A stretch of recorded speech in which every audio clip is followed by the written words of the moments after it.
अल्लाहुम्मा सल्ली अला मुहम्मद व आले मुहम्मद। अस्सलाम वालेकुम गाइस, की हाल चाल जे? ठीक ठाक हो गाइस?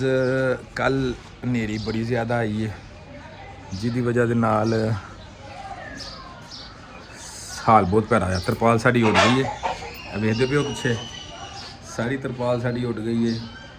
बहुत भैड़ा हाल है। तार साड़ियाँ जिहड़ियां ने तारां टुट गई ने शैड दियां, ठीक है।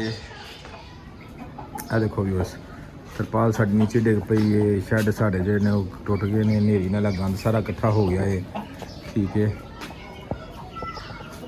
रस्सियाँ टुट गई ने। इन्हूं इंशाअल्लाह जो है कल असी सारे दोबारा मेनटेन करांगे, इनू बिल्कुल ठीक करा। यूज़ मेरा जे ने तरपाल जी है वो असी ग्रीन कलर की ये लाइए ताकि उपरों जी रोशनी है वह भी आए तो हवा भी आए। यह जी तरपाल है ना, ये नीचे हवा नहीं आती, छां हो जाती लेकिन हवा नहीं आती। तो मेरा जेन है कि असी जो ना तरपाल लाइए दूसरी ग्रीन कलर की, जिद हवा भी क्रॉस होती रहे तो नीचे रोशनी भी रहे तो हब्बस वगैरह भी ना पैदा होए। तो लिहाजा कल असी साडा जेन के मुकम्मल शैड जरा वे, ठीक है, इनू रेनोवेट करिए, कलर करिए, इनू सारे ज़बरदस्त करके ना सारा तो उपर तरपाल चेंज करके सफाई वगैरह करिए। तो कल इंशाल्लाह तुहानूं दिखावांगे सारा कुछ।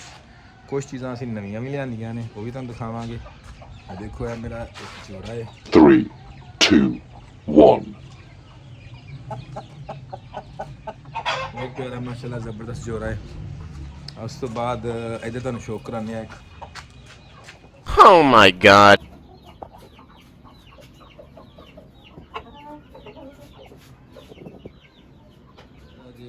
एक कल जो लड़ पिया सी आपस में मेरे दो मुर्गे अपने, तो वो थोड़ा ये लत्त में मसला बनया, कोई चीज़ लगी है वो भी सैट करना। असी वो भी इंशाल्लाह करांगे, कल तुहानूं दिखावांगे करके यानी कि की करना है।